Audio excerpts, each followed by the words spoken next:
Star Trek 57, M23, take 2.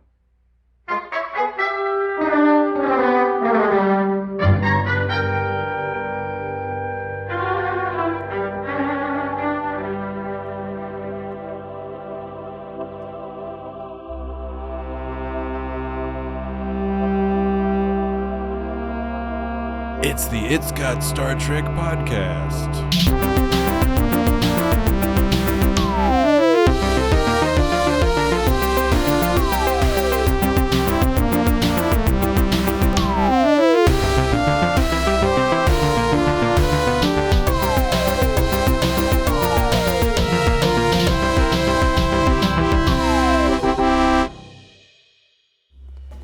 This way, my sweet wife.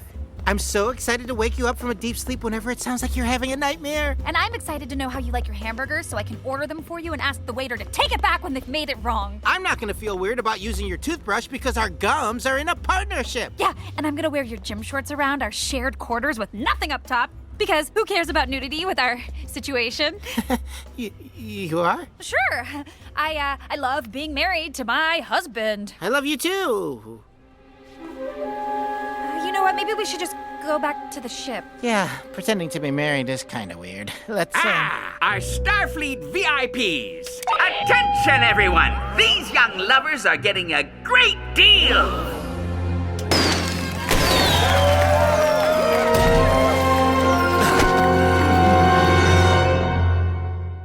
Ooba-dooba-dooba-dooba-doob-doob-doob. It's the It's Got Star Trek podcast. Are you trying to start the podcast already? Yeah, I think I already do that. All right. Yeah, you are in the song. Yeah. Okay. Shall we say we're starting It's the a podcast? very nice song, Mr. Dan. Yes, Thanks. Dan created the new It's Got Star Trek theme song. He Right. created the previous version. That we've been using, I think, for several episodes now. Yeah. Oh, you guys. Since like the 200th. Since the 200th episode. We are right. now So, yeah. on it's about- episode 209. The other one can be put to bed. It has been put to bed. This episode I think we've had a few, haven't we? of the It's Got Star Trek I don't remember what the podcast. first one was. Okay. this is the 209th episode of the It's Got Star Trek podcast. The first 100 First one episodes was like a was the sound robot bit. voice. Yeah. The robot voice said the title. Right. And it was a pain in the ass because sometimes the robot voice website Oh, yeah. sometimes That's went right. down. Yeah, right. It was a So nightmare. you had to do it manually. You had to make the robot voice. It's got Star Trek. It was a nightmare from an audio perspective. But we are no longer in the era of the first 100 episodes, nor of the second 100 episodes. We are in the beginning of the era of the third 100 episodes. Error. It will eventually total 300 Total. if we keep on going. We're going to keep on going. Then we'll get there. The podcast must continue. The podcast that keeps on going. That's right. So we have a bunch of news and updates that we have to get through real quick Self-sealing stem bolts. before we get to the discussion of the episode. Dan, do you know which episode we're discussing this week? We are doing season 4, episode 6 of The Lower Decks, What's it called? Parth Ferengi's Heart Place. Parth Yes. Ferengi. There was no sound clip I could pull from it. They didn't say that in the episode, so I couldn't They didn't say No. Parth, they didn't. Ferengi, Heart, and Place. But there were Ferengis. Maybe they didn't say Heart and Place. They probably said place. There was some kind of heart They place. said Parth, didn't? Yeah, because Parth was the name of the fella, Oh, The right. fella. the They, concierge fella. Right. The hugs. He was played by Dave Foley. they did say, they said place. Ah, it was Dave. They said places. They didn't say, they said workplace. Did they say heart? Dave Foley's a Kids in the Hall guy. Yeah. Well, Oh yeah, they did say heart because of that bed that Rutherford and so Tendi. you, So they, this is something Yeah. that you could have crafted by pulling the correct sound I clips. But you have let us down once again. well, I figure that whole bit was dead because I did that already with tomorrow and tomorrow and tomorrow. Well, it was really funny then. People might be looking forward to that type of business. Oh well, I guess either I'll bring it back or I can just fucking not bring it back. I don't know. It's up to me, really. I was just kidding about the let us down once again. It's just one of my funny bits. No, I'm taking that personally, Jesse. No. I ruined the podcast. Before we talk about Parth Ferengi's Heart. Oh, you're trying to say the other thing. Well, it's because it's an obvious parody of Garth Marenghi's Dark Place, which is an excellent televisual program Pig with salad. Matthew Holness and Richard Iwadi and Matt Berry Yeah. And I believe you can just access it on YouTube, I Bunch think. of British guys. But yes, if you haven't seen Garth Marenghi's Dark Place, go check it out. This episode had nothing to do with that, Not really. but it is a clever parody of the name. And by using that, by referencing Garth Marenghi's Dark Place, Mike McMahon and company are indicating to we, the audience, that they're hipsters. the audience who are profoundly immersed in the highest levels of comedy. We know about Garth Marenghi's Dark Place, where some of the normies don't. Yeah. normies. So it's a message to us. They're letting us know they're savvy. They're letting us know they're cool. It's a wink, wink. In inverted commas, as the Brits, Total package. as the Brits Wink, would say. Wink, wink. Yes, but See, inverted comma? inverted commas is how Brits will often refer to quotes. What we Yanks would refer to as quotes or quotation marks, and I'm doing it with my fingers right now for the audience. Brits might refer to that as inverted commas. They may, I should say, they may. That's so funny. Well, the point is, we will be discussing that episode, Parth Which Ferengi's episode? Heart Place. We're going to be discussing that momentarily, but briefly, Briefly, we're going to Briefly, I discuss say. Darth Marenghi's.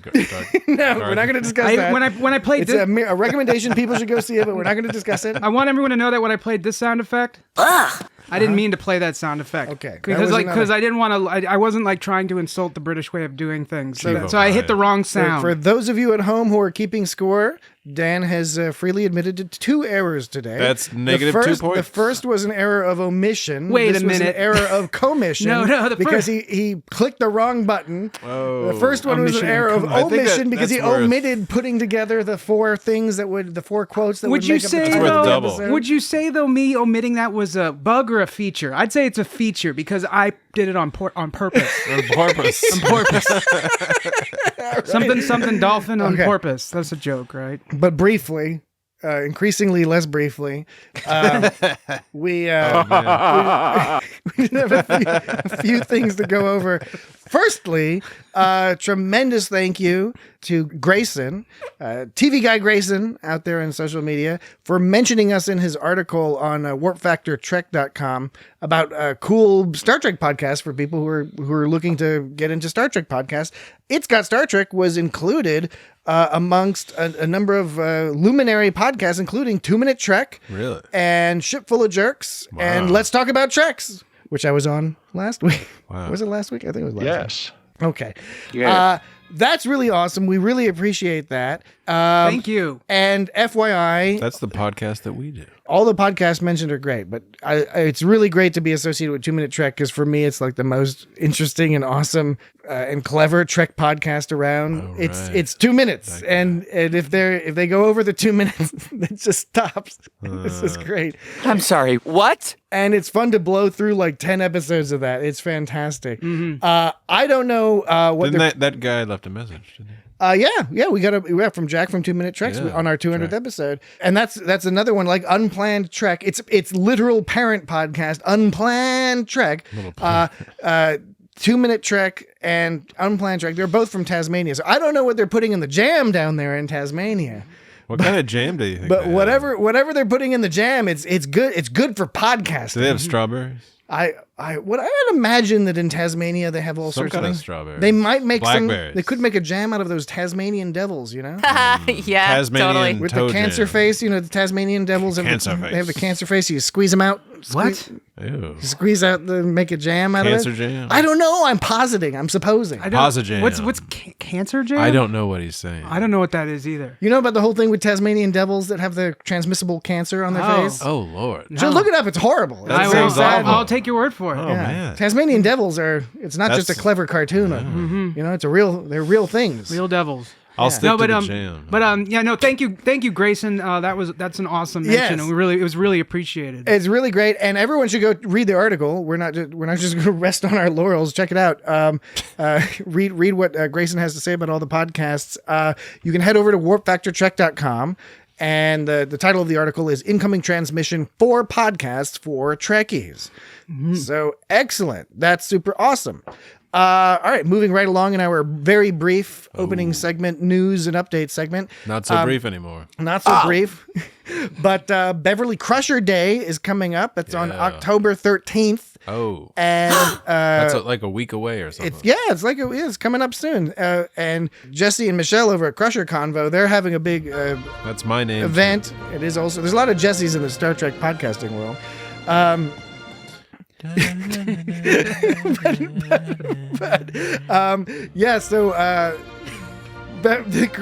Crusher Convo is putting together this whole event for Beverly Crusher Day. Is that like the Beverly theme? And we put together That was actually from this episode. we were invited to put together a video. We've done for the first time in our podcast history, we've done a video version of the podcast speaking specifically about Beverly Crusher on the topic of Beverly Crusher. That was a lot of fun. Jesse we just recorded it a few days ago. Jesse seems not to remember. I'm just playing. That's my podcast play. So that's going to come out then. So that's going to be fun. And it was a little bit nerve wracking just because It's a the first different video. vibe. I was nervous. I was really nervous. That was me the whole time. It's a different vibe, but it was fun. Hopefully we'll do more stuff and work out all the technological kinks and all that other stuff. But it was a fun time, and we hope you enjoy it. So keep an eye out on social media for, I think the hashtag is Bev Crusher Day. I think Bev Crusher Day is the hashtag. But if you type in Beverly Crusher Day, you'll see stuff coming up and all sorts of good stuff. So we're really excited to be a part of that. All right. Next thing. There's another thing. Yeah, there's only a couple more things. We're almost there. More things. I just briefly wanted to touch on these, even though, yes, these episodes are intended to be evergreen. There are things churning in the Trek universe right now. Yeah. The newest thing this week is that Mike McMahon was warning online. He was saying, like, hey, just because everyone loves Lower Decks and everyone thinks it's great, don't assume like we're gonna go past 5 seasons. He's like, what? He's like, that's what we're working on. We're working on the 5th season, and hopefully we do more, but like no guarantees. Don't he's like, the streaming world is getting weird, and so a lot of people have been talking about that online. Hopefully, if you're listening to this in the future, that Lower Decks has continued in some form or another for many years to come. But there's still a lot of Star Trek. Still a lot of Star Trek to talk about. There's still a lot of. We haven't even talked. Jesse's about taking the practical route, which is like fucking, That's pretty surprising to me that they would. I mean, it's not in a way because streaming is streaming, and we all know that world. But like Lower Decks, I thought was a pretty popular show. It's like the most popular of the new shows. Well, I would imagine Strange New Worlds. Might but be that's more also popular. another thing. I mean, I think the idea. Look, there's a lot of discussion going on. People can go online and read about it, or it won't matter by the time you're hearing this. Maybe. So what's going to happen to Paramount Plus and their whole Star Trek business? Who knows, I mean, dude? that's part of what people are saying. Are Is they turning into something else? Paramount Plus isn't making any money, right? They're not turning a profit, so who knows? Maybe they'll get bought up or absorbed into something else. Maybe they won't have a Sony Max, a budget left, or even a purpose to have the whole. They already merged with Showtime. What else they need? Yeah, but that doesn't necessarily. That's not necessarily a good sign. Yeah, no, I mean that's true. But who knows? Who knows? But I mean, HBO did it with what's it called? History or something? Animal Planet? Discovery Network, and that hasn't been working out so great either. Because no, that's true. It's a good sign. Sucks and it means that both Showtime and Paramount Plus weren't. We just don't know from this vantage point in time because the economics of the streaming system are economics. Yes, exactly. The economics. My economics. Up in the air. Who knows? We'll see. But just an interesting thing to put out there. The main message that Mike McMahon had was, he was like, look, watch the show. He was like, write about the show being awesome. Watch the show. He said it's not so helpful. He was like, it's helpful if you do a letter writing campaign after you're canceled. He's like, that's great. Yeah. He's like, it's much better to do all that before it gets canceled. Oh yeah. To be We're under attack. We want this to keep happening. So keep watching the show. If you're listening to this episode, probably you're into Lower Decks. Or you're so into hate watching Lower Decks that you're listening to podcasts about positive podcasts about it, so you like it being around. And you presumably hate us. Okay. Second to last thing is very short. Second to last thing. Second to last thing. Good night. Very Short Treks has caused quite the stir on the internet and in the Star Trek community. It's impossible! I'm very fascinated by this. We're not going to go into it now. Oh, it's possible. But I don't know. We'll see if we can have some time coming up, maybe after Lower Decks or something. I think it might be fun to do like an episode on all the Very Short Treks and talk a little bit about the controversy that has been stirred by these short little vignettes. So much. You don't have to throw up in my mouth twice. Let's do it. All right. And a whole bunch the of last wiggly thing before getting into the discussion of the episode is just that at the beginning of the second break, we're going to have a little bit of a quiz. What? With prizes. And it's not for you guys. Although you guys can participate in the quiz if you want. The quiz is going to be for the people at home. Well, then we better not participate because it's not like they're That's listening. not fair. When we get to it, you'll be able to participate. I already have a mug. I've structured the quiz in such a way that you two gentlemen, were it to behoove you, could participate in this quiz without causing any sort of issue for the participation of the audience. It's impossible! It is not, and you'll see why. In fact, you'll be embarrassed. Oh no. Well, maybe not. I don't know about that. We're under attack! Anyway, we want to give away some prizes. We got, if you recall, I got a chance to go to the Lower Decks theater premiere. Yeah. And they gave us some like cool stickers and luggage tags. Yeah, those stickers were tight. A couple other things. Normally I would want to keep these, but both my son and I went with my son, and he's got all the same stuff, so we've got them in the house. So we've got some extras here that we can give away as prizes. So that's what we'll do during the quiz. More details in the second break when it's time for the quiz. All right. I want some of them stickers. All right. Okay. Let's do it. We're all set. Chief O'Brien. We are all set to begin discussing Parth Ferengi's Parth Ferengi's heart place. Snarth face. I meant to play. Okay, let's do it. I'm not on point with the sound tonight. I keep screwing it up. No, I mean, so far, Two flaboos so far. 2 flaboos, which means you have 1 left before you've got to leave. Oh no! Strike 3. Yeah, You're out. we do operate on a 3 strikes thing, and then Dan has to leave. A 3 flabloo. Flaboo, because when Patrick Jesse and I will finish out the show. When Patrick said it's time to talk about Lower Decks, I played this. Aww. And I didn't mean to, because that would imply that I didn't want to talk about Lower Decks, and then I do. I do want to talk about Lower Decks. Although that brings me to You better watch it, dude. You're getting close to another flabloo. Can either of you guess what this sound is from? No. It's not from this episode. No, it's not. No, it's from a different episode. It's from last episode. Oh, it's from last episode. It was a Patrick requested sound that I didn't have last week. Oh, or 2 weeks ago, or last week. Okay, you're confusing me, and my memory is bad enough that I can't even remember what we were talking about last week. It was the and pathological fallacies. Yeah. Was that last week's episode? Yeah. With Talin? Yeah. Squirting out emotion juices, and it made everyone go crazy. Yeah. Oh, that's right. It's funny. And then they were all like, "Aw." Yeah. In response to what? It was they were entering the neutral zone. Oh yes, yes. Thank you. Now I recall. Now it's flooded back to me. Aww. I remember now the disappointed Romulans. The good old neutral zone. Classic case of disappointed Romulans. I forgot to mention, which is a kink, not necessarily my kink. It's a kink. It's out there. Is it really? It's out there for disappointed Romulans. That's a weird kink. I mean, and the thing is, kinks are supposed to be weird by nature, but like that's weird. Wouldn't you be more into satisfied Romulans? No, the gag is you can say anything's a kink. That's the gag, which is tight. Yeah. Anything can be a kink. The neutral zone seems to be a kink. My kink is going to bed sometimes. That's a kink. I like to nap. That's I don't like that's to a do good that. That's a good kink. I've got a napping kink. I like to stay awake. If I could stay awake forever, that would be awesome. Oh, me too. I think I should be. I think I was. Wait. You want to stay awake forever? Well, not forever, and but take like, a nap. Just entire. I have held that I think I was born on a planet with 30-hour days, where I could stay up for 20 hours straight and sleep for 10 hours. That's what my schedule always gravitates to. That sounds beast. Yeah, you know. I know. You know. Must get confusing. Yeah. Oh, at the beginning of last week's episode, I don't know, forgot to mention there was this guy in the background. This is totally last week's conversation. But like when the Betazoids are all partying, if you look, there's a crew member in the background all going like ooh. He's all like. Did you see he's all jealous of of all the cool Betazoids. Did you see the naked female Ferengi in this episode in the background? No, I missed that.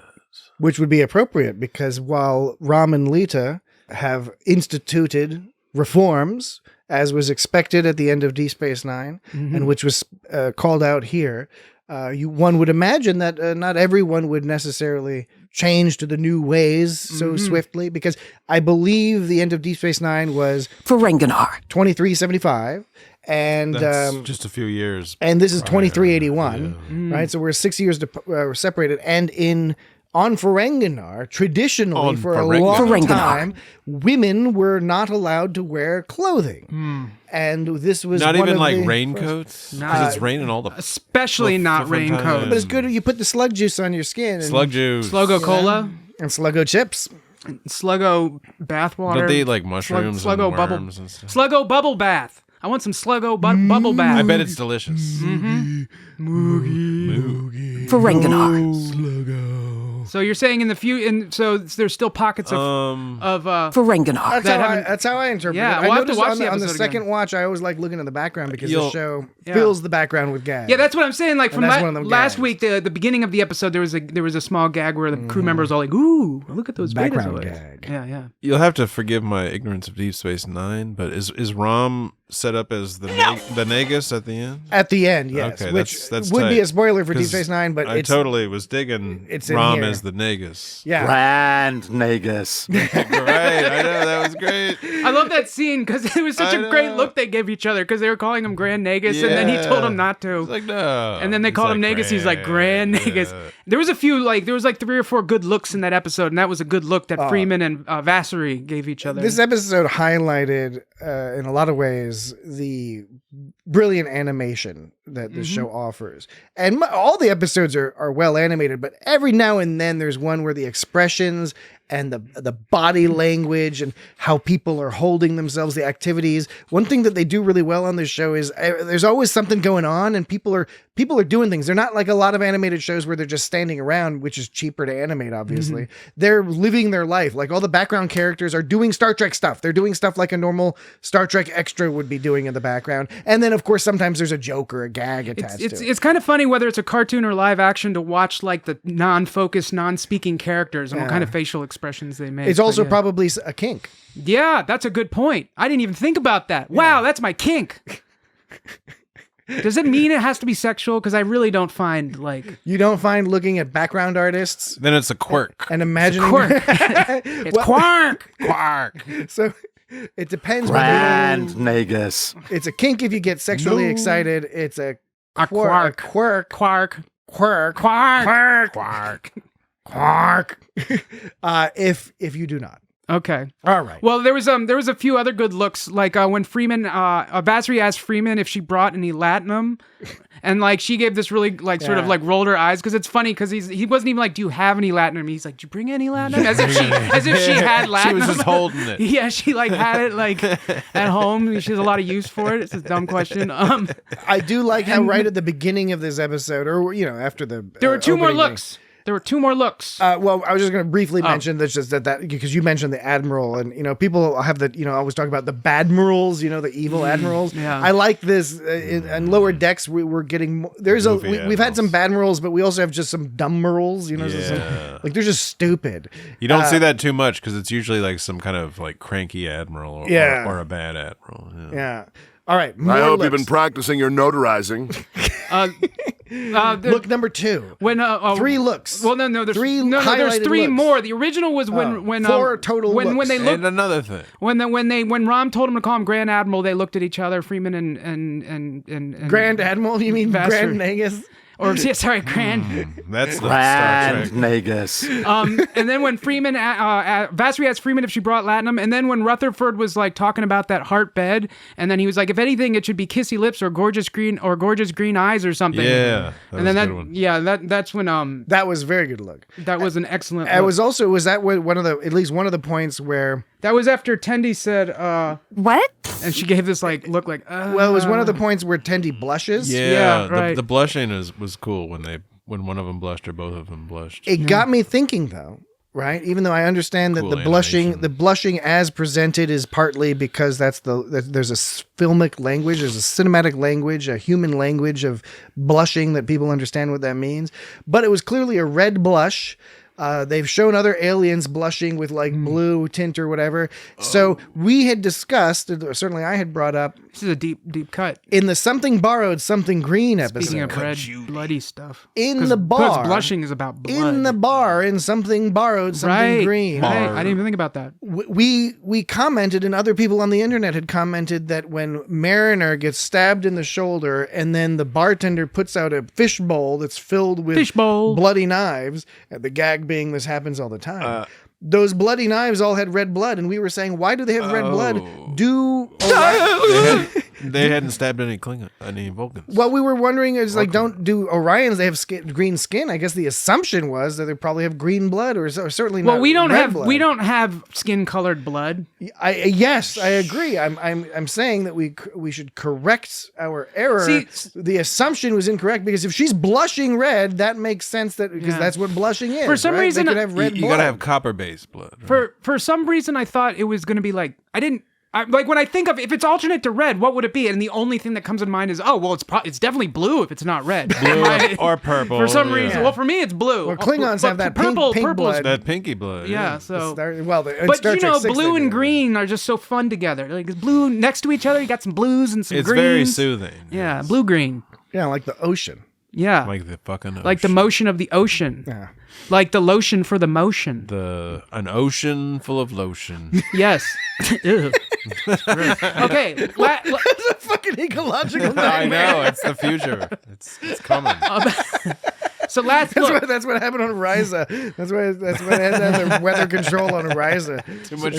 Too much lotion in their ocean. Like the crabs are all slippery. The eels were slippery before, but you should get a load of them now. Slippery as fucking an eel. Ryza eels. Ugh. It was a gag in Ryza in high school. You'd set loose one of the lotioned up eel in the high school in the hallway, and everyone would go around trying to grab the eel. Right, it's like a watermelon in the swimming pool. That joke is going to make sense to only a few people who understand the 1950s in the United States. The 1950s. They greased pig contest business. Greased pigs. So I'm sure they've done it more recently than the 50s. It's got a 50s vibe, the whole greased pig thing, if you know what I mean.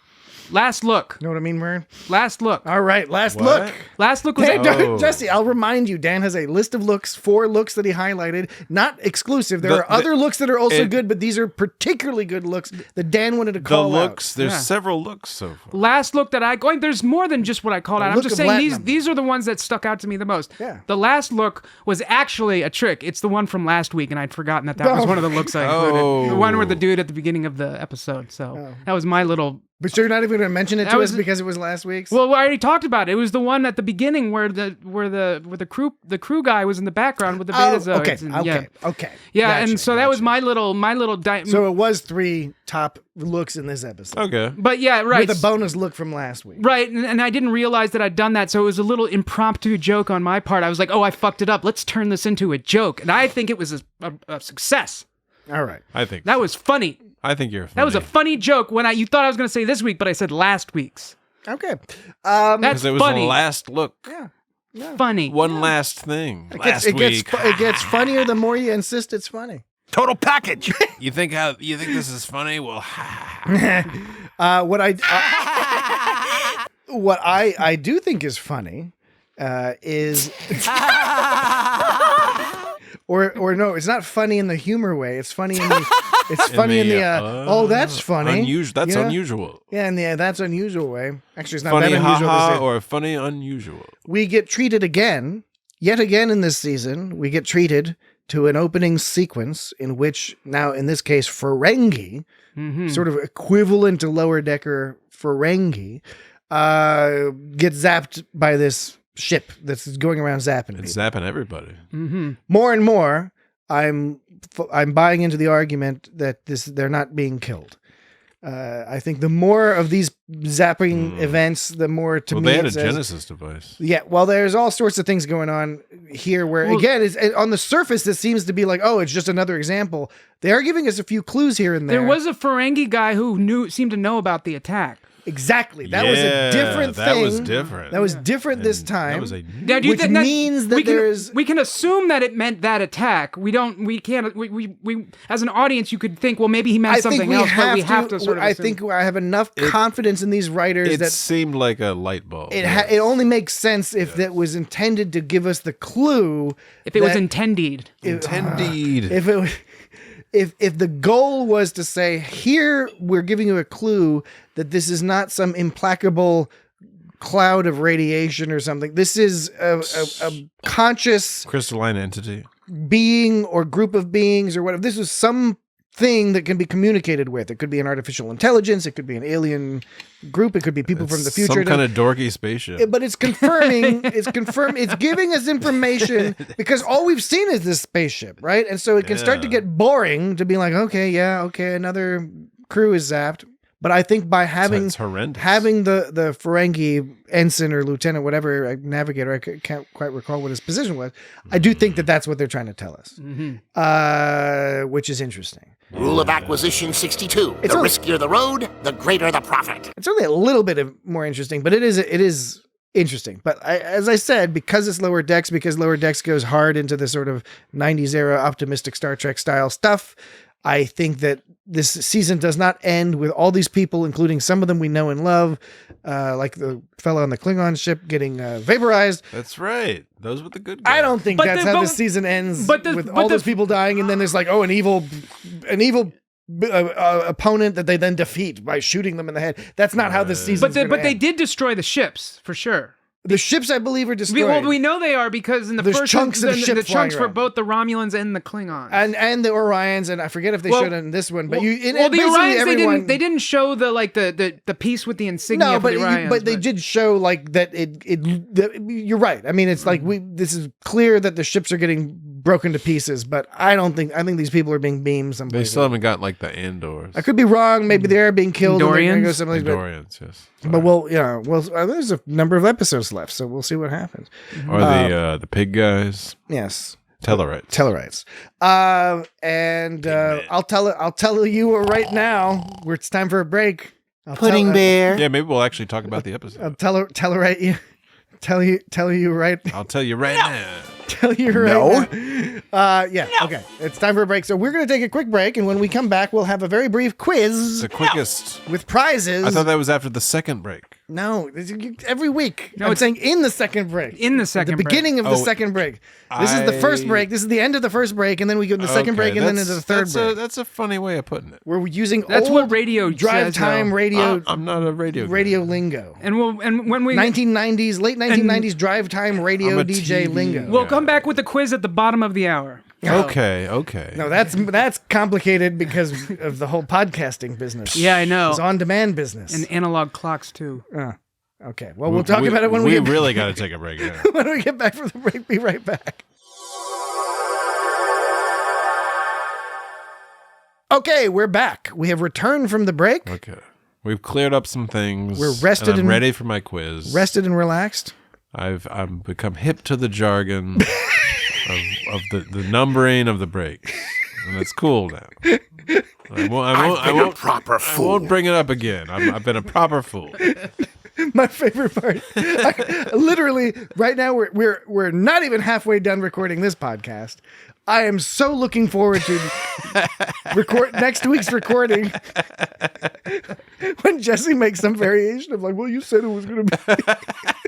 You said it was going to be in the second. All right. This is the first break. Okay. All right. So we have a quick quiz. Okay. As I mentioned at the beginning of the show, there's 3 questions. I'm going to read out the questions. I'm going to have ChatGPT actually try to answer these questions. ChatGPT. Give me a second here. I'm going to type in. All right. The first question is a fill in the blank question. Fill in the bank. I don't even know nobody fills in the bank anymore. When they go in with the cash, they just do the direct deposit. All right. So I'm going to ask ChatGPT to fill in the blank. Let's see. I don't know what it's going to do. I haven't tried this yet. So blank. Fill in the stank. All right. The question you gotta fill in the blank, and the question is, I'm going to ask Chat. I said ChatGPT, fill in the blank, and the blank is. Oh man, this is a quiz. This is a quiz for fans of our show, and so the question is, fill in the blank. It's blank O'Brien. Blank O'Brien. Let's see what ChatGPT says. Chief O'Brien. Chief O'Brien. Interesting. There it is. I got ChatGPT to speak with a Jesse, German accent. What do you say it is? You have to answer the question. Chief O'Brien. Okay. Okay. What the next question is? Well, I didn't get the answer. Okay. What's your What's your answer, Dan? Balancing the positron compression chamber? Okay. The next question is who or what is on it? See, this isn't. You didn't. He doesn't even care about our answers. He knows that we know. Is often used informally to indicate that someone is taking action or handling a task. Good. For example, it's gonna keep if going. someone says, "I'll take care of it," they mean they will handle the matter or issue at hand. Good. So, on it implies that someone is actively addressing a situation or responsibility. Oh, good. Excellent. Why does it sound like a German speaker? Oh, because I selected a German accent. Okay. German accent. What type of German accent is that? It's a computer accent, and it's like kind of halfway doing it. So, Jesse, what do you say is on it? I say that Bologna's on. Interesting. But I'm not How about really. you, Dan? We're not What do you really allowed say? to. I thought we weren't supposed to participate in the contest. Patrick, you can participate. I'll tell you. I haven't given you the actual rules to the quiz yet. Because we're just having a little fun. So I'm not going to get the answer. We're not eligible to You win. can answer. Do I get to win a sticker? Because I would like one of those. Yeah, stickers. you can win a sticker. Jesse, Patrick's asking me what I think it is. Oh, What do you think I'm it sorry. Yes. Honey. Clever. And the last question is, it's another fill in the blank. It's okay, let's blank it. Okay, let's do it. Whoa, good. ChatGPT, good job. God dang. ChatGPT gets a point. Okay, all right. Let's do it. No, let's get serious. See, he didn't even have any intention of finding our answers. No, I do, but different answers because this is a fun quiz. These are the 3 questions, but we want the wrong answers. We want you to email us at feedback@itsgotstartrek.com the wrong answers for these 3 questions. And that, again, is blank O'Brien, who or what is on it, and okay, let's do it. And these are, of course, for new listeners who are going to be completely flummoxed by all of this. I think we've already played all of these by accident. Dan previously has played every single one of these sound clips. So go for it, Dan. Balana's on it. There you go. There's Balana's on it. Chief O'Brien. Chief O'Brien. That's a classic. You guys love me? Okay, that is not one of the ones. Dan's pulling a gag there. Gagging Dan, as he was known. As he was known in high school. Yeah. What was he gagging on? What? Gagging Dan, because Dan is so filled with gags. Dan, Sabotage. They call him, Full of they call gags. him Gagging Dan. Evidence! He was always gagging, he was always pulling gags. Holograms. Yeah, but the last one is okay, let's do it. Okay, let's do it. Excellent. Okay. So, you send us in if you like. You don't have to, but if you like, feedback at I'm a wild rogue living on the edge of chaos. I sit weird in chairs. feedback at itsgotstartrek.com. Send us your weird answers, the wrong answers to those. You know, I said weird and shit. 3 questions. That's why I said, Dan, Jesse, you can participate as well. You guys can win. No one said we were honest or above board. You can't predict me. We've never made that claim. But we do have some of these stickers and stuff and prizes. We'd love to send them out to folks, even if you live down in Tasmania. Down in Tasmania. We'll stick the stickers in a bunch of jam and get it on its way if you happen to win. So, and we'll read out the fun ones. If we get enough fun ones, we'll read them out next week. Okay, we can now get back to our regularly scheduled Star Trek business. Okay. You got another list? You got another list of things? Well, there were a few rules of acquisitions. I'm assuming were they new ones, I guess? I think I didn't have time to double check because I actually have an old copy of the Ferengi rules of acquisition, but it didn't have all of them. Yes. It's kind of like a rack of lamb. So there was this one at the beginning. Rule of acquisition 62. The riskier the road, the greater the profit. I believe that is an actual one that we've heard before. There was one later on. You forgot the 8th rule of acquisition. Small print leads to large risk. You swindled like a true Ferengi. I can't recall that one. It could be that that's a new one, but I could also buy that one's been It used could be before. either way, yeah. And there was actually a third one. Do you remember what the third one was? Yes. It was when... I do. Go ahead. It was when Vassery was being all super confident, saying that like the this will be the quickest signing in Starfleet history, and then What an asshole. And Freeman's all like, I think we should be prepared, and he's like, for what? It's bullshit, And then she's like, respectfully, the 10th rule of acquisition, and indicating that she had done her research and she has enough experience, right? And it showed, and to know what's going on. And at the very end, Rom was like, you showed you respect our, like, not only, it was two-part. It was one, it was like, you're not a sucker, but also you respected our culture. And it was showing that Vassery was not, probably, I don't know, he was kind of he might not have been actively trying to disrespect it, but he wasn't taking it seriously. Oh, no, yeah, he was effectively disrespected. And he got totally swindled, but from the start... It could actually be considered worse. Yeah. Because it's like you don't even care. Yeah. You have so much disrespect that you don't even care to take the effort to double check whether or not you may or not be disrespecting them. Right. Somebody can disrespect somebody on purpose and be like,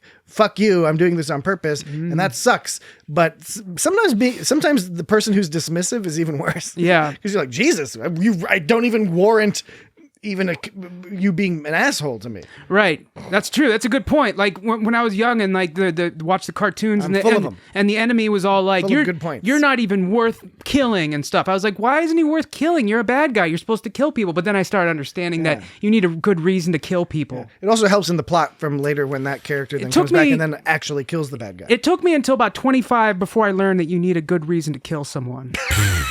I don't think I've found that to be true yet. Previous to that, Dan was just killing people left and right. You know me. He just loved killing things. They called him Stabbing Dan back in high school. Hey, you know me, man. So she was showing respect from the start. By the way, the 10th rule is greed is eternal. Greed is eternal. That one I think existed. Yeah, I actually looked this up on Memory Alpha. So we're looking to see if number 8 is listed. Small print leads to large risk, which is that's credited as Parth Ferengi's heart place. So that's a new one. And they are slowly adding to the pantheon. 62. The riskier the road, the greater the profit. Now it is listed in Parth Ferengi's heart place, but also listed in DS9's rules of acquisition. Little green men. People. Little green men. People. Little green men, though. It's little green people. No, it's little green men. And then business as usual. Unusual. Business as unusual. No, I'm just kidding, Patrick. You were right. This is a peculiar new gag that you've thought up. I know, it's weird. It's me combating when people do the copy game. That's how you combat it.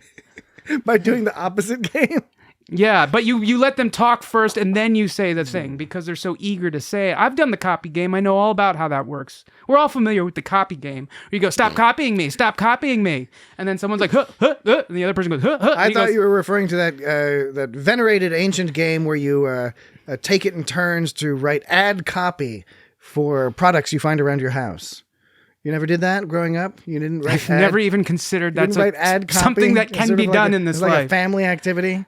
And then you score it, everyone votes. And when who wrote it's kind of like Cards Against Humanity, except it's ad copy. I've never, that doesn't seem like it's just against humanity. That's just something that can't be done. You don't think that's a game that you could play? No. You don't think right now we could just see like, hey, look at that lamp. Let's write some ad copy for that lamp. In the copy game, first someone starts eggshell colored lamp. First you start diffuses the light. Nicely. First you start copying them, and then they say, "Don't stop copying me," and that person says, "Don't stop copying me." And then the next time the person starts making weird sounds, they start going, "Huh," and so you have to go like, "Huh," and then they start going, "Huh," and the other person goes, "Huh." So then you would just end up with two people going like, "Wubba wubba wubba wubba wubba," and that's how the copy game devolves. So the way to defeat it is to let them say it and then say a different word, and then their head explodes. Well, I find this interesting coming from you, Dan, because you're really good at the copy game. You're usually the one who initiates the copy game. And your tenacity is what lets. I've only done it once before. Makes it very difficult for people to compete with you. Well, I appreciate the compliment, but I must remain modest. That I don't appreciate the compliment, but I must remain modest. That I don't poop.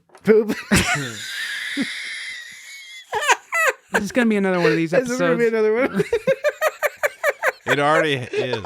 Hey, well, I got since we're dizzy. I did that thing where I got dizzy from laughter. since we're already there, let's do a beat. He thinks Rom is the next Lawns. Oops, that wasn't it. Strike 3. This is all fucking up tonight, man. You're Mr. Sound Guy. We're nothing without you. I know. And you're pushing all the wrong buttons. We are more in love than ever before. That's right. We are more in love than ever before. That's right. What did they say about guys? We are more in love than ever before. That's right. Yeah. We are more in love than ever before. That's right. We are more in love than ever before. That's right. We are more in love than ever before. That's right. This is that new. We are more in love than ever before.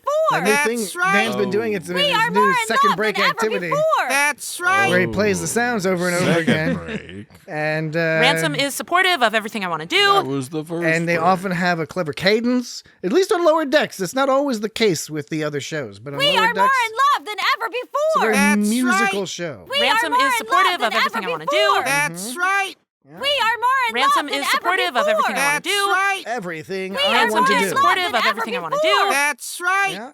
We are more in love Ransom than ever is supportive before. of everything I want to That's do. right. Well, that was pretty good.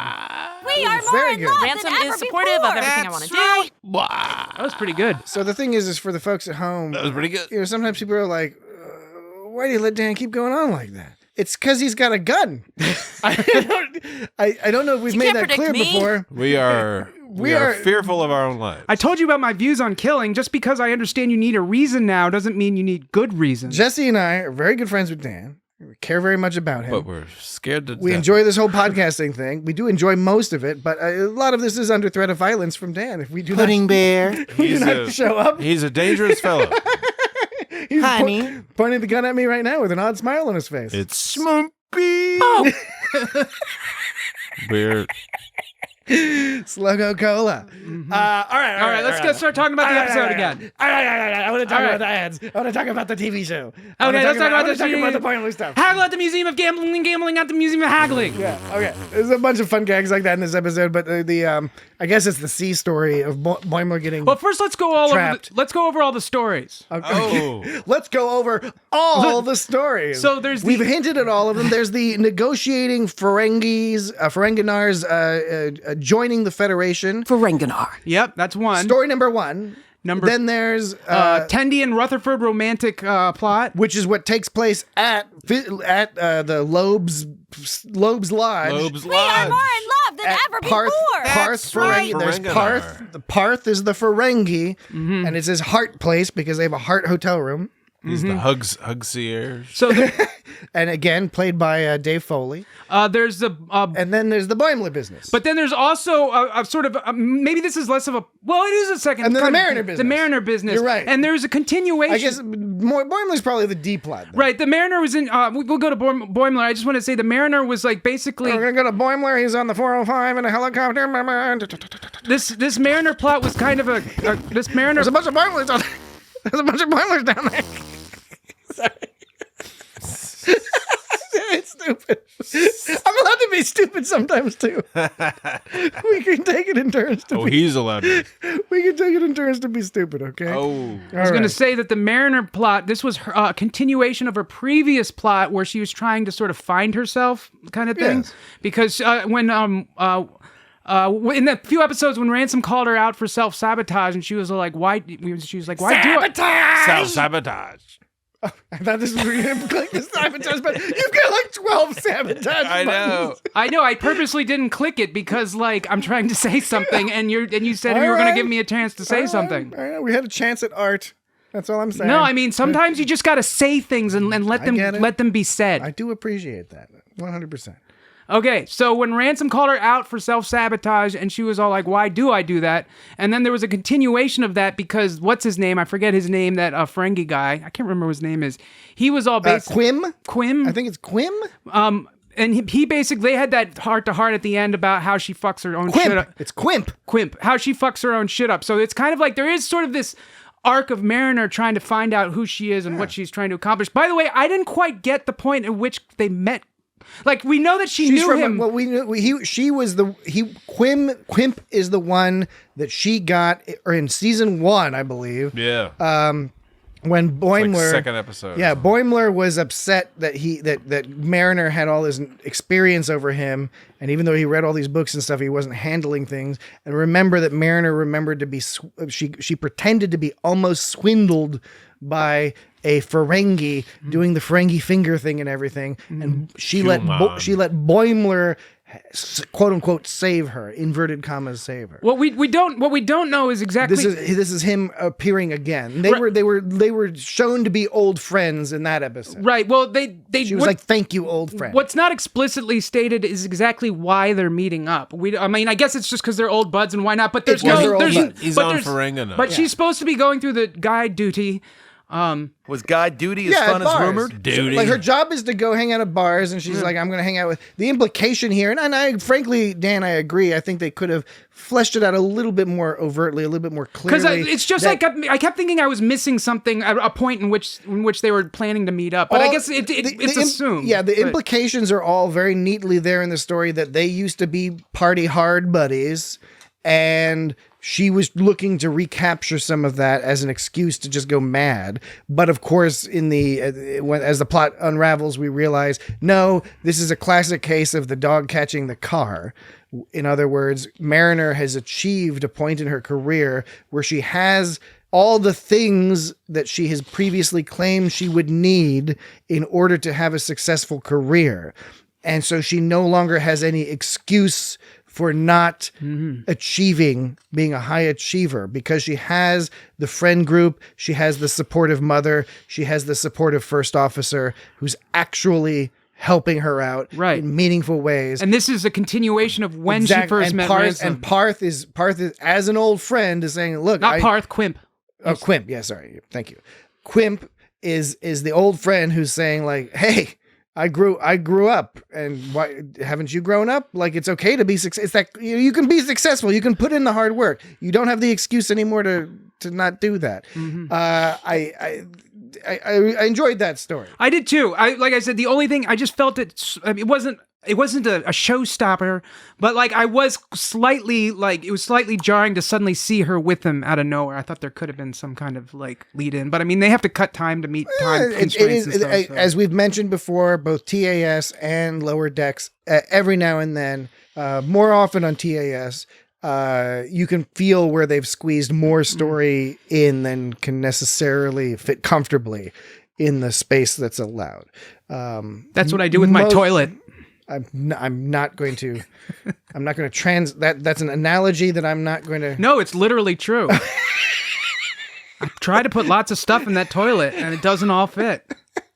You know, there are like IKEA organizers. You organize what I put in my toilet? I'm just saying you don't have to put everything in the toilet. I have little shelves. I have shelves in my toilet. Yeah. I'm imagining because I'm attempting to avoid imagining the physical representation of the analogy that you've provided. I'm trying to think of a comically absurd version where you're throwing things in the toilet like books and coin collections. It can be kind of lamps and things like that. It can kind of be like the German toilet you mentioned. The poop shelf toilet. The poop shelf. Yes. This will be like that, but more. Jesse saw some poop shelf toilets in Vienna mostly. That's only one layer of poop shelf. I want like 3 or 4 layers and maybe a little side shelf and a cubby. There should be a cubby in the toilet. You want a poop palace? A poop cubby. It's like a mind palace except for poop. Poop palace. Yeah, where you have all manner of little halls and what are those rooms. companies where you buy those systems that you put in your closet to like organize everything? They need to make those for toilets.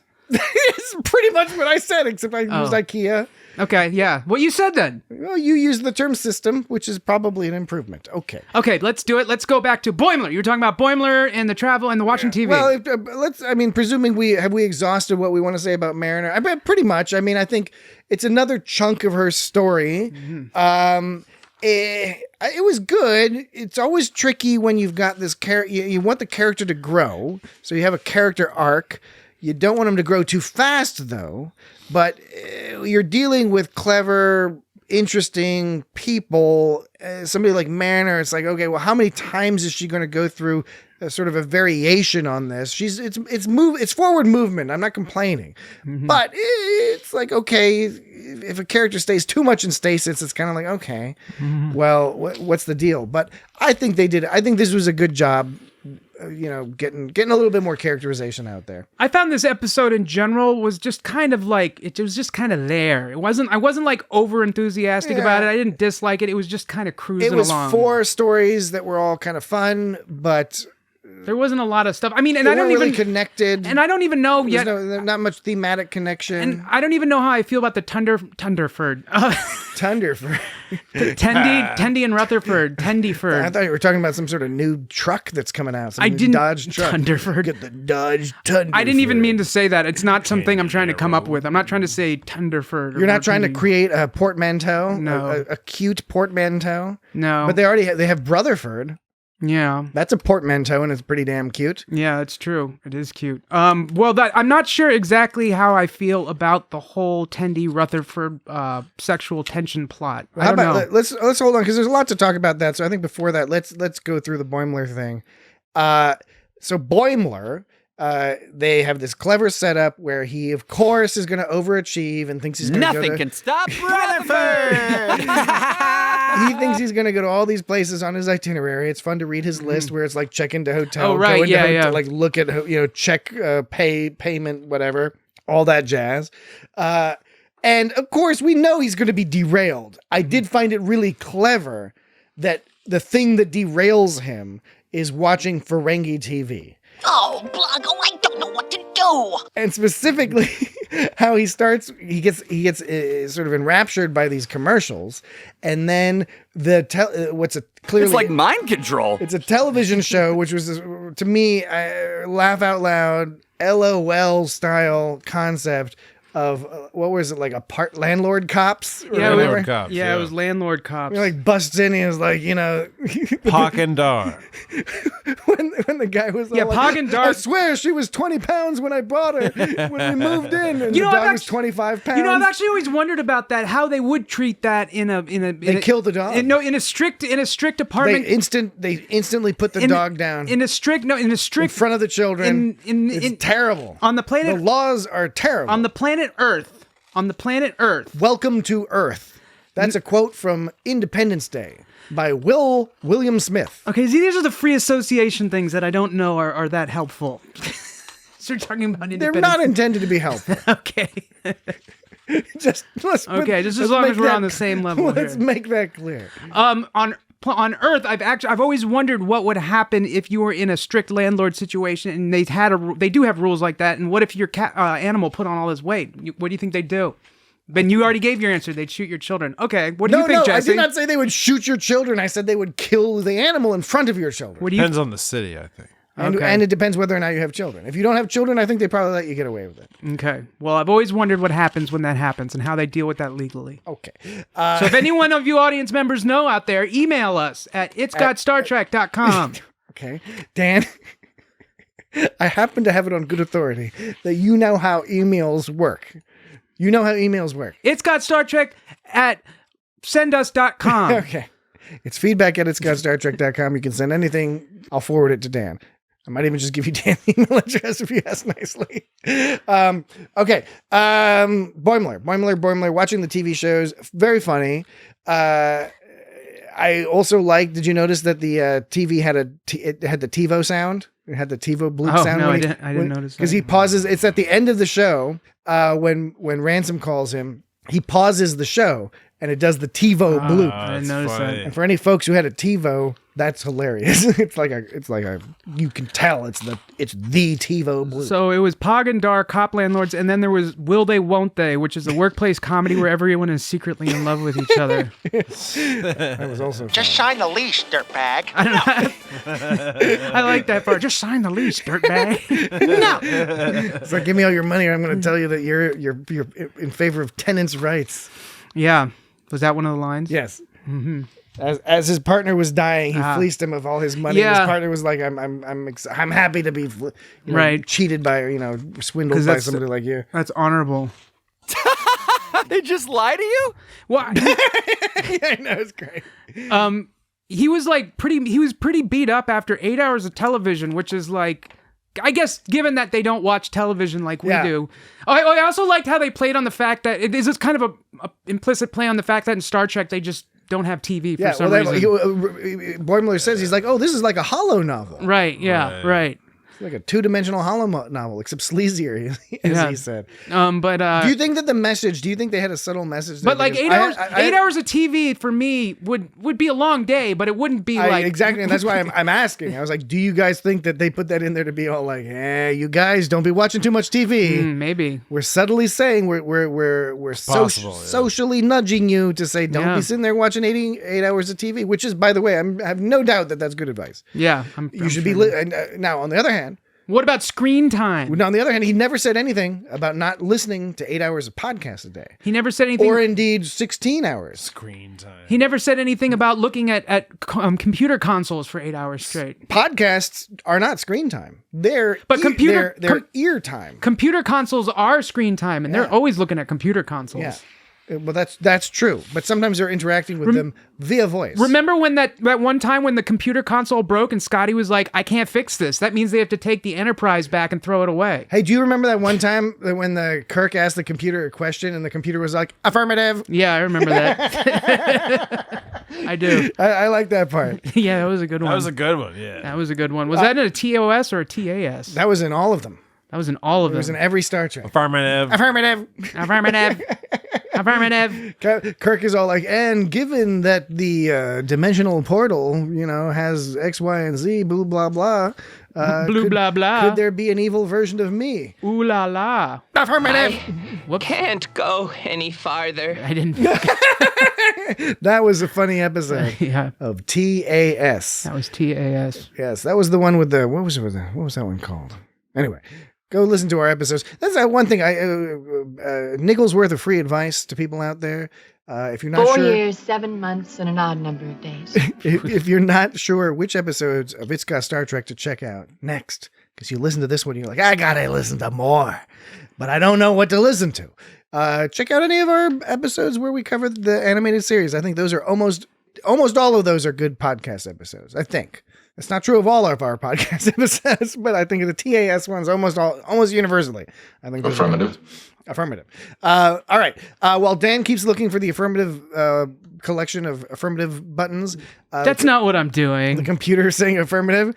I can sense it because of the sounds that he's played. Clearly, he's looking through a list of TAS sounds, and then he wants the affirmative one. I don't think I have it, which is weird because I know I've recorded that. He's then playing other ones in the intervening time that catch his eye as well, and he's like, "Well, I don't know, play it because that's a funny one." It's weird because I know I've had it, but I can't. I don't find think it. it's TAS. I think it's TOS. I think it's Kirk. It's the Mirror Mirror episode, I think, is where you're going to find the best one. But you didn't do audio clips for the Mirror Mirror episode. Yeah, but I could have sworn I pulled that one at some point. Probably. Well, what we're going to do is we're going to be taking a break and going to commercial. And then you all are going to hear a whole bunch of commercials, like 8 minutes of commercials. Mm-hmm. And when we get back, we'll be talking about more Star Trek. If you don't hear commercials when we go to break, something terrible has happened. Oh, no. Something terrible. Oh, no. So you got to just send us the money directly. Oh, no. Email the money to feedback@itsgotstartrek.com and we'll make sure it gets put to good use. You don't have to worry about it at all. All right. With that, we will be right back. Hello and good evening and welcome back. So is this the third break? This is the third break. All right. Using radio. I am down. Radio lingo. Affirmative. That's not the right one. I know. Dan is now spiraling. That was a computer sound. Dan's gonna have less participation in this last third of the show. Yeah. Unless he finds the correct audio file. I don't have it. There's nothing that can be done. There's nothing I can. I don't even know what I'm okay. So yeah, gag was Boimler said he was going to do all this shit, make it unfun, and he ended up watching TV, and that was that. So that's where we ended last break. It's a simple gag, but well executed, very amusingly animated, especially Boimler at the end with his bloodshot eyes bugging out of his head, and Ransom sicking the local Ferengi constabulary on him with their laser whips, popping in through the door, which was a fun image. Now we get to the Tendi Rutherford business. Mm-hmm. What did the internet feel about that? Because I was not sure how I felt. I don't know. I didn't really look at the internet too much this week. I was busy doing other things. And holograms. I will say I didn't see any particular things jump out at me that the people had a problem with it. I mean, I guess in the end, I sense that you may have a concern with it. And might I guess what that concern may be?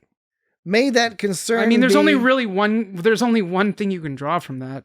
I'm wondering if the concern is the will they, won't they, office style, drawn out relationship between two people who clearly like each other. Is that I don't know what to do.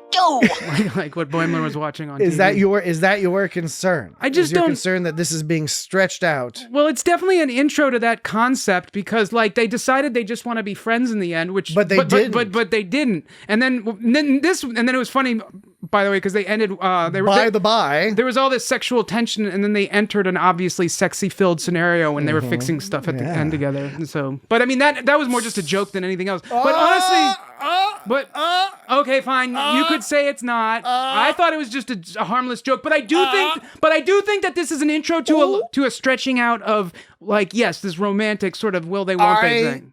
Respect and what were you me about? I'm getting at the I'm getting at the Stop staring at me. Shut up. I'm getting there. I do understand where people are coming from if there is that concern. That's the reason why I mentioned it. I haven't heard that concern. That concern welled up in me to some degree. Mm-hmm. But it was actually that end scene that helped crystallize the story they were telling here, which was, yes, Tendi and Rutherford clearly like each other. This is not news. They've liked each other. You mean like? I mean like.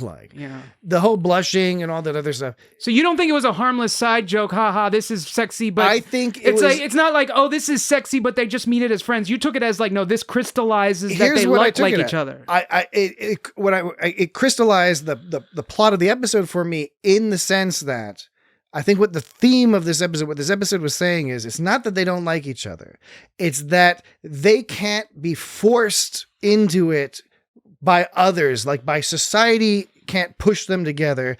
They are only they're going to come together on their own terms.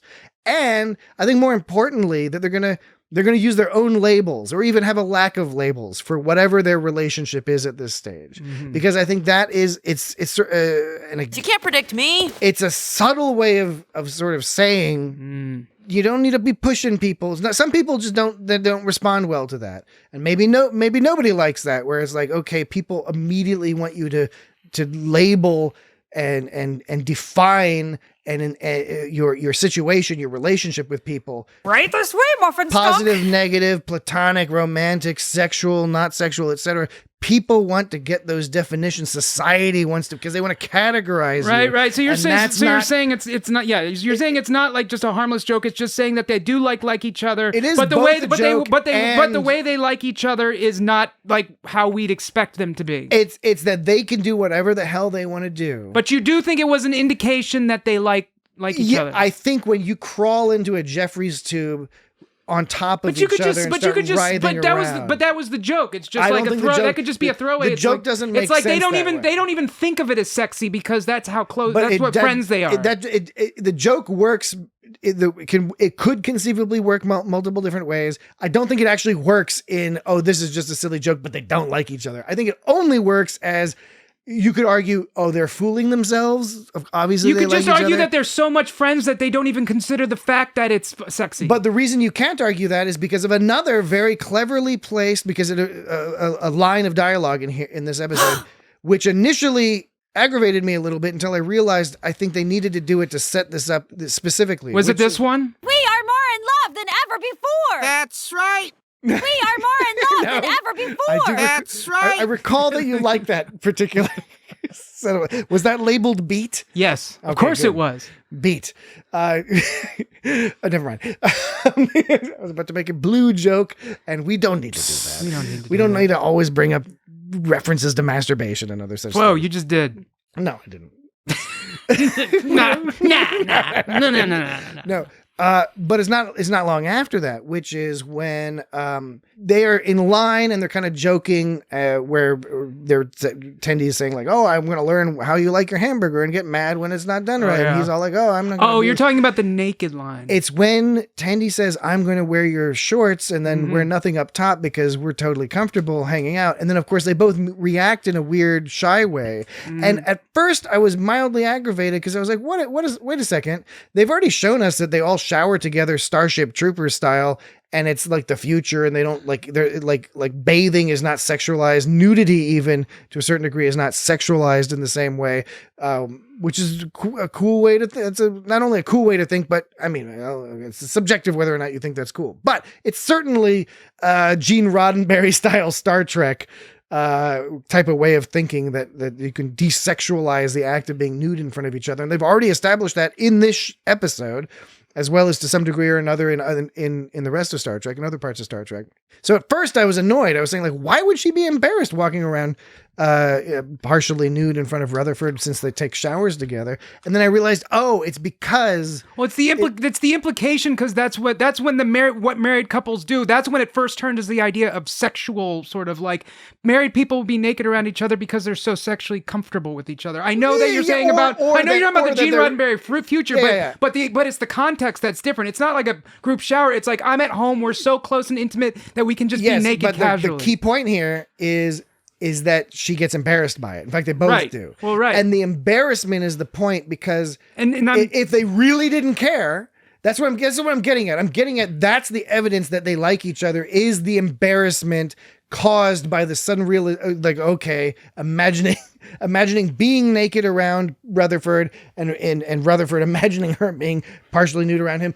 Suddenly, when it doesn't normally cause embarrassment, it's caused embarrassment because of the context as you described, and so that's what I think was. That's really their interesting. Conversation was sinking into this sort of like you said. It started off with how cutesy things about hamburgers, and then it sunk into her talking about walking around in his boxers without a shirt, and then that's like bringing up thoughts of, well, I'm wearing your boxers because we just had sex, and exactly, then which again only matters. All of this is just to reiterate the point that I don't think it needs to be argued. I think it's obvious, but it's like they obviously like each other, and this is super interesting character development, because if they didn't like each other as more than friends, this conversation would have gone this way. I mean, in fact, the entire episode would have been no problem. I mean, I agree that there's something going there. It seems like there's something going on, but I think that could be explained differently, just because that would embarrass anybody if you slipped into that sort of mode of conversation. Not in Star Trek world. That's again my line of evidence is that it would not. When you take a sonic world. shower, it's because like you're just trying to get clean.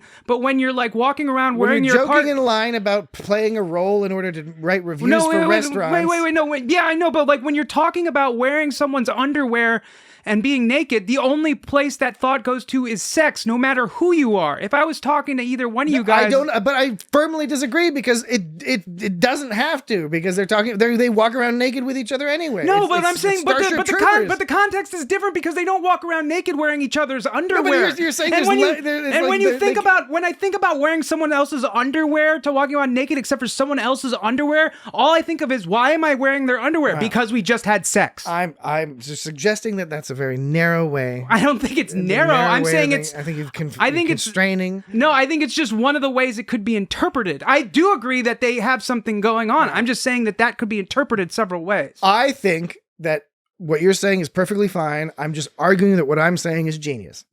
Okay. The audience can do whatever they want with this. They can become more enlightened. But just remember, it's all up to them. This is why we record it, and then we put it out there, and then people have a little checkbox. That's what we should do. We don't have enough merch. We should do merch where it's like little tally marks for Dan, Jesse, and Patrick. Tallies of who wins? Yeah, who wins.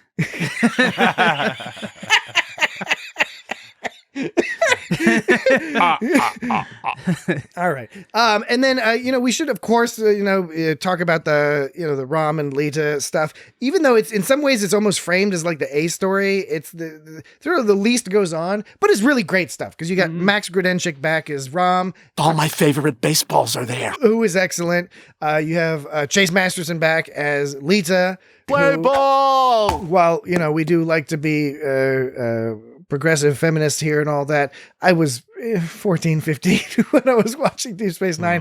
I was indeed a fan of Leto. Kronos, the Klingon homeworld. For not only wholesome reasons, but I always loved the character. I thought that the direction they took that character was excellent, and so much of that is because of how well Chase Masterson portrayed the character, and also found little ways to expand how the character appeared in Deep Space Nine over the course of that. And so it's a wonderful reward to get to see them again. She and Max Grudenchik back as those characters. Baseball.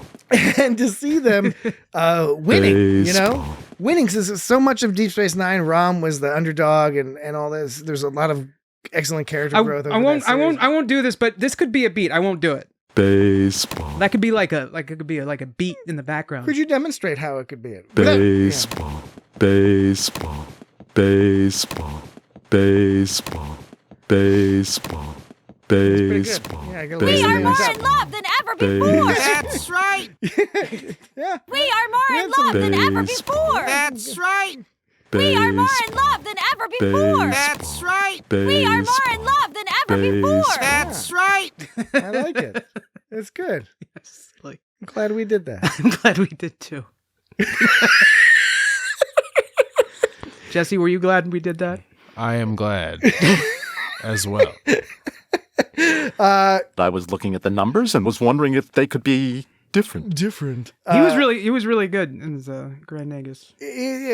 Rom Grand Nagus. It's a great character, and it's one of those wonderful stories where I love how he's so good. He's like this genius mechanic too. Yes, You know, he's an engineer. Engineer, I should say. Yeah. The Max Grudenchik tried out for the role of Quark, and of course ultimately lost out to Armin Shimmerman. But if I recall correctly, I think they created this brother character of Rom because they really did like Max Grudenchik. He'd played other roles in Star Trek prior to that, and again, like Chase Masterson, another person, like a lot of actors on Deep Space Nine, started out with these kind of bit roles, maybe even intended to be one-offs or very just brief character things, and just really grew the role so much.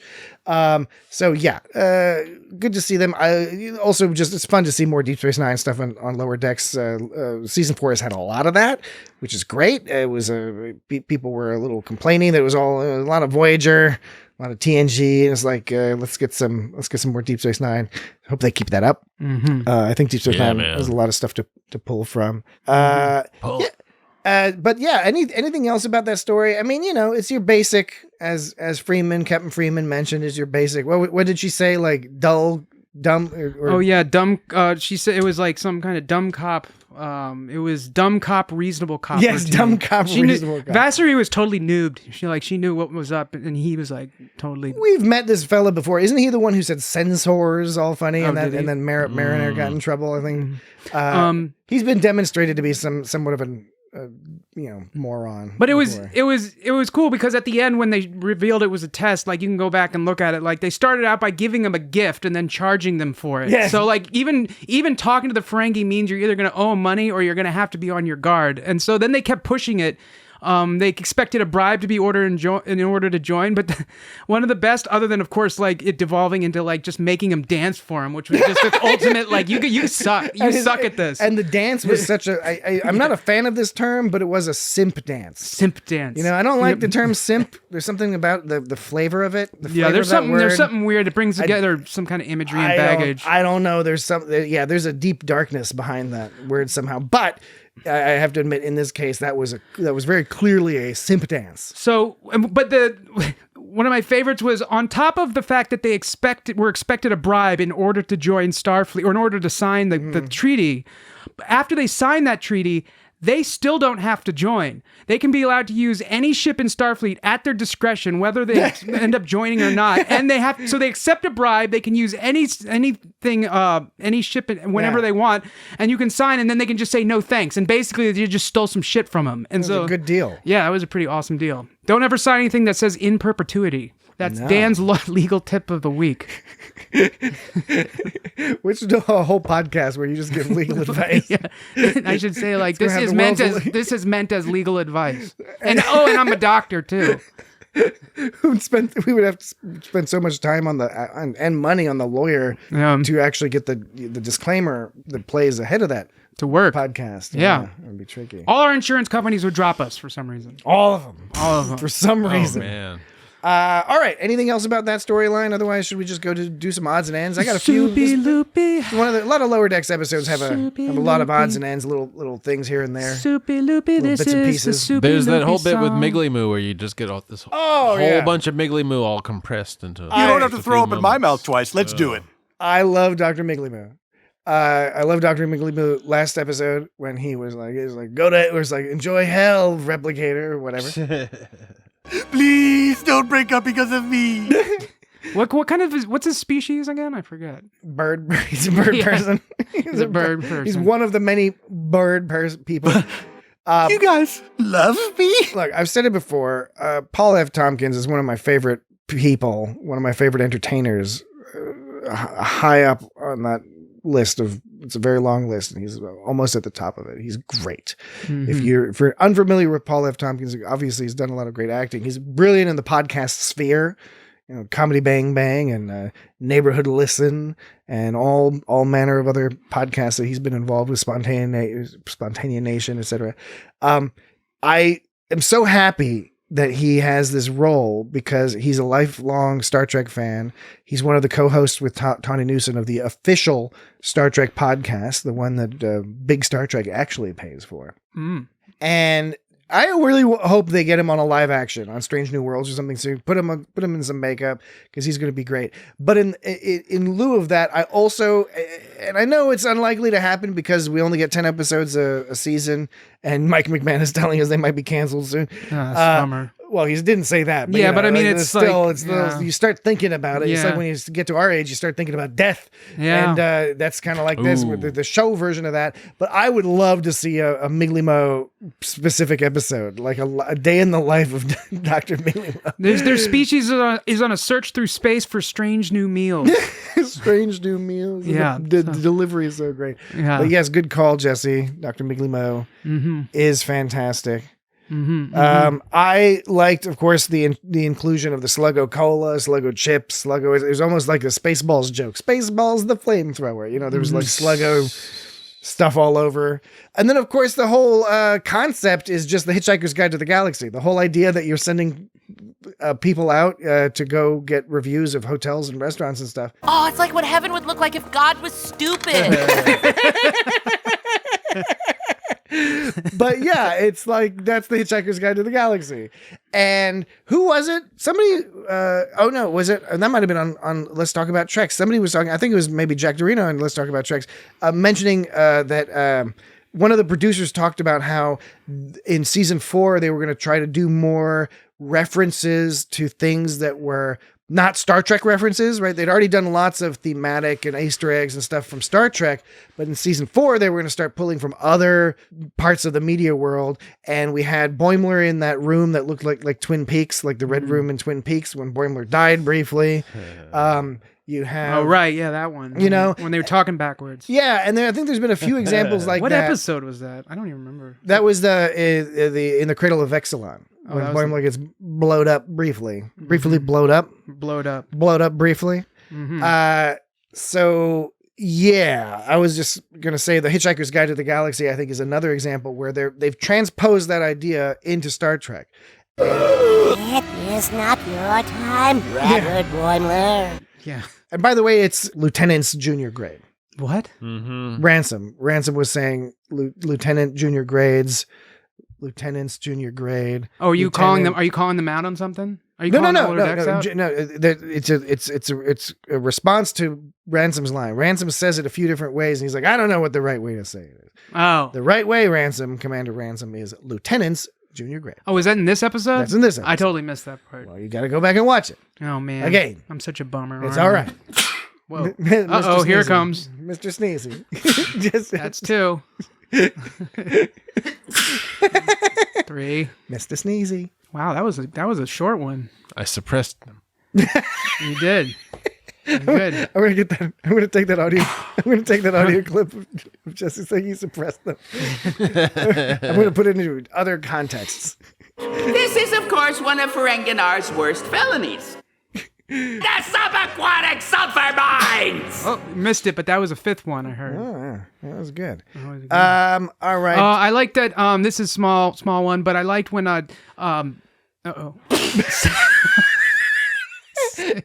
Jesse, you gone crazy. Achoo! Mrs. Sneezy. It's fall here in the Mid-Atlantic.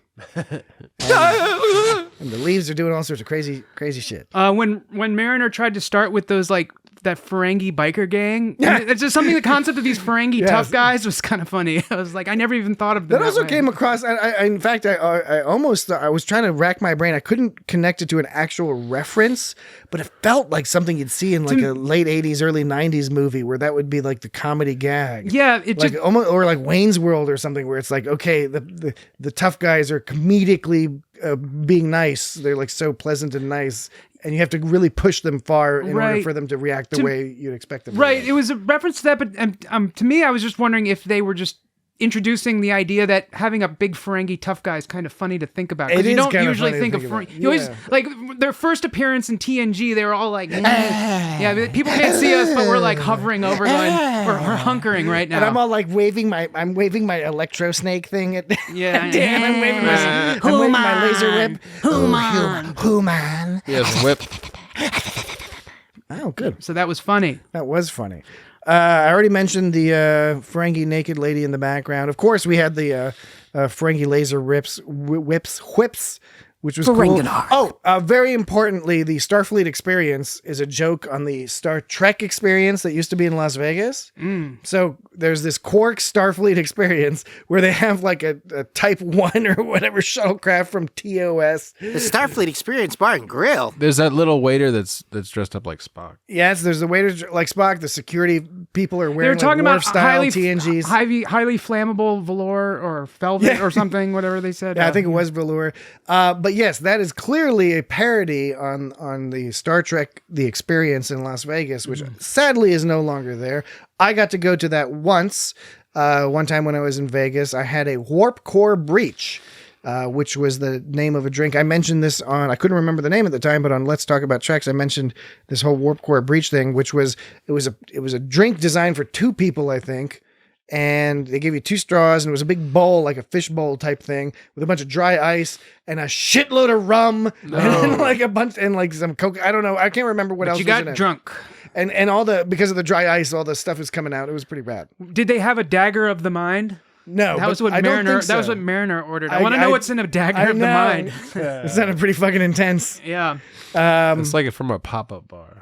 At the very beginning in that opening sequence, they said this. They said "don't care" twice. First, they said it with well, I can't remember which one. I think this was first. No, this was first. No, this was first. Rom doesn't care. And then not even a minute later, they go, Jem doesn't care. Rom doesn't care. Jem doesn't care. Rom doesn't care. Jem doesn't care. Rom doesn't care. So I was. Sometimes I like to note when they repeat the same sort of phrase.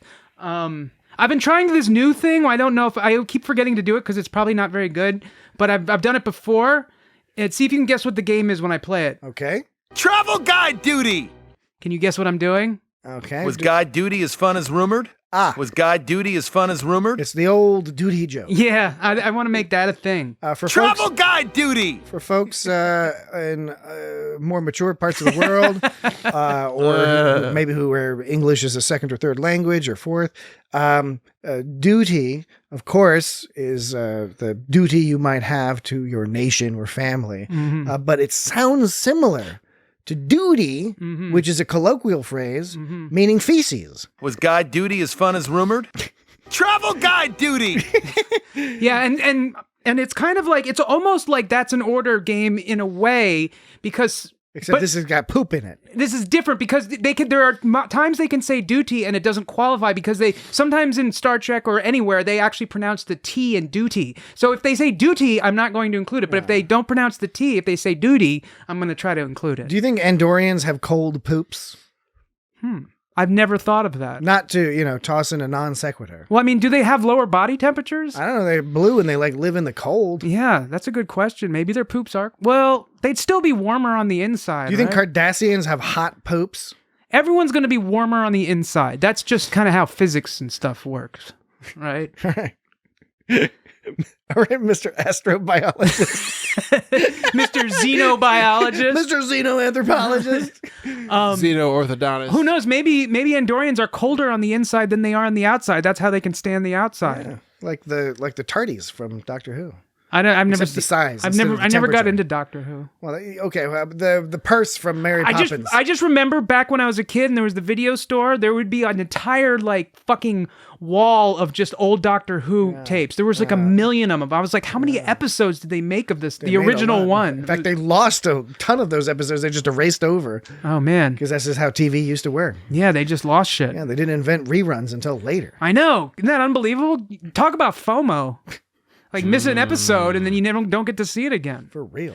And so it's gone. And so when in Back to the Future, when Marty was like, "Oh, I saw this on rerun," like not only did they, and the son was all like, "What's a rerun?" Yeah, did he say that? Yeah, I remember that they were being like, "Nobody has two TVs." Yeah, that was funny too. It was Wayne from The Wonder Years. Yeah. Oh, was that Wayne? It was. Wayne was also in Pee-wee's Big Adventure. He played the spoiled celebrity kid. Yeah. Mm-hmm. Yeah, Wayne gets all over the place. Wayne. All right. Well, I do Wonder think Years. I do think that will do it for us this week. I think we've thoroughly discussed this episode, and we are looking very much forward to continuing our weekly coverage. Pudding Bear. Of Star Trek Lower Decks' 4th season. Next episode. Reimburse me for a new burst shirt too, butt ass. Next episode is called A Few Badgeys More. So butt ass. So A Few Badgeys More. So presumably the character of Badgey will figure into this story. A Few Badgeys More being a parody on A Few Dollars More, which is part of the, a fistful of dollars, a few dollars more. No. And the good, the bad, and the ugly. No. Will it have anything to do with the story? I don't know. Parth Ferengi's Dark Place bore no resemblance to Darth Marenghi's Dark Place. Reimburse me for a new Garth burst Marenghi's- shirt too, butt ass. Garth Marenghi's Dark Place.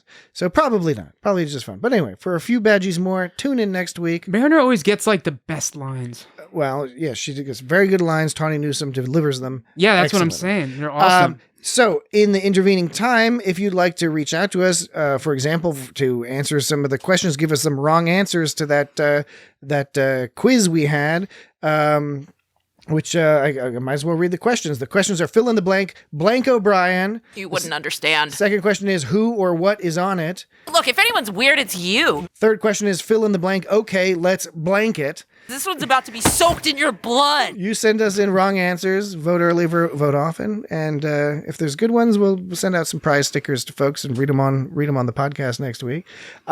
You can, in addition to feedback at itsgotstartrek.com, you can also send us in audio recording if you want. We did this for our 200th episode.